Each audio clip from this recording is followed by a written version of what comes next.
En plein cœur de Marcory résidentielle pousse un édifice, un immeuble de 10 étages. Loin de susciter la joie ou l'admiration, il crée surtout angoisse et terreur. Le voisinage l'appelle l'immeuble de la mort.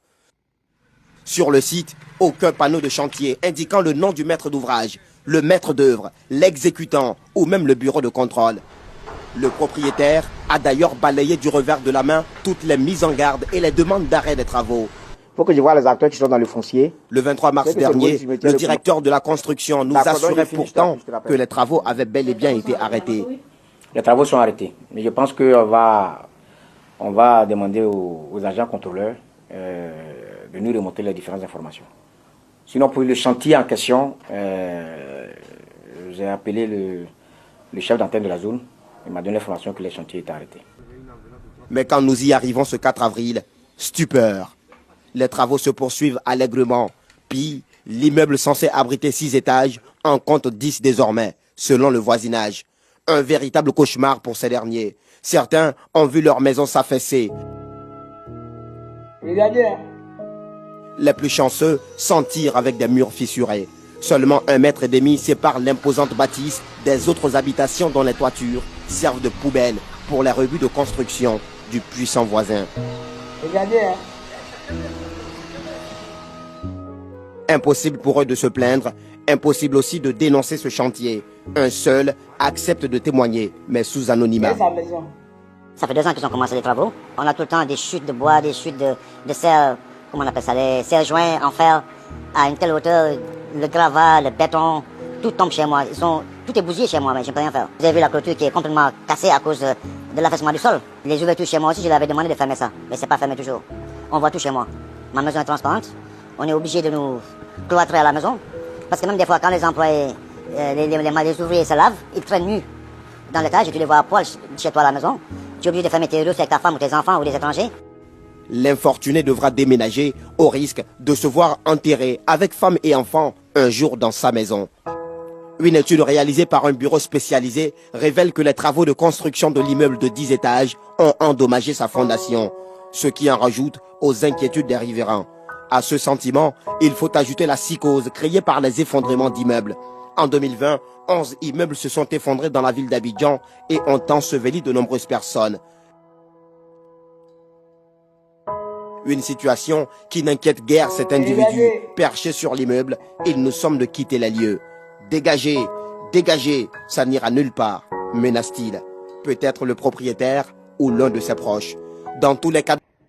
Frère, malheureusement, je dis bien malheureusement, les Libanais honnêtes vont payer pour les turpitudes des crapules qui foutent la merde en Côte d'Ivoire.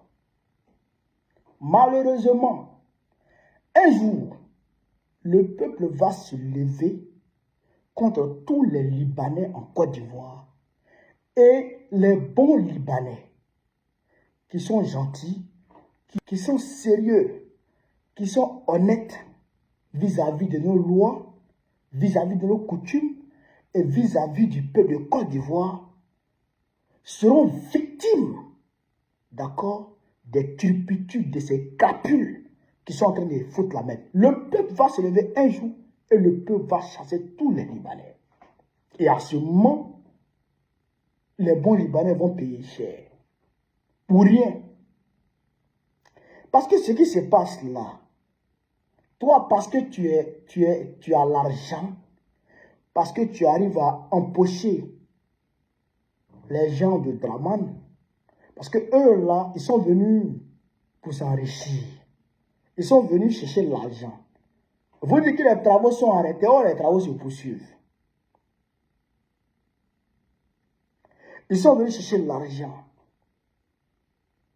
Tu veux construire un immeuble dans une zone qui ne peut pas supporter le poids de ton immeuble. R plus 10. 10 étages. 10 étages. Bon, la terre est en train de s'affaisser.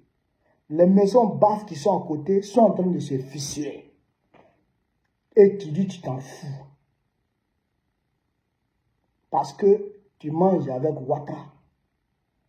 Parce que tu manges avec le pouvoir. Parce que tu as, c'est-à-dire que le ministre de la construction en poche. Donc tu piétines les pauvres populations qui se débrouillent à côté. Tu es en train de littéralement casser les maisons de tous ceux qui sont à côté de toi. Mais tu t'en fous. Parce que tu cherches l'argent. Un jour, le peuple va se lever et il va vous chasser.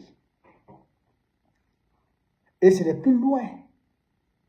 Dans un futur proche, et même très proche, le peuple va se lever et il va vous chasser. Et là, c'est les bons Libanais là qui vont payer les pots cassés. Oui, c'est eux qui vont prendre les pots cassés. Parce que le peuple ne peut pas calculer qui est bon, qui est mauvais. Il va rentrer bouler. Il va rentrer dans le tas. Et il va confondre tout le monde. Et à ce moment-là, tu n'auras plus le courage, l'audace de dire que tu t'en fous et que ça n'ira nulle part. Ça va aller quelque part. Ça va aller quelque part. Tu as peut-être le pouvoir Dramani Sané en poche, mais tu n'as pas le peuple ivoirien en poche. Et un jour ou l'autre, le peuple va se lever. Le peuple va se lever. Et ça va faire pitié.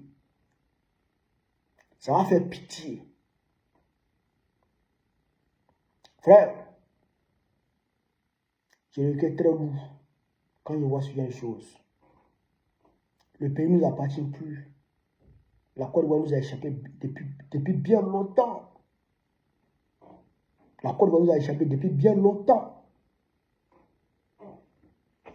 Vive l'Afrique libre. Vive le panafricanisme. Vive tous les peuples panafricains. Vive l'AES. Abou président Pékou très prochainement, Inch'Allah.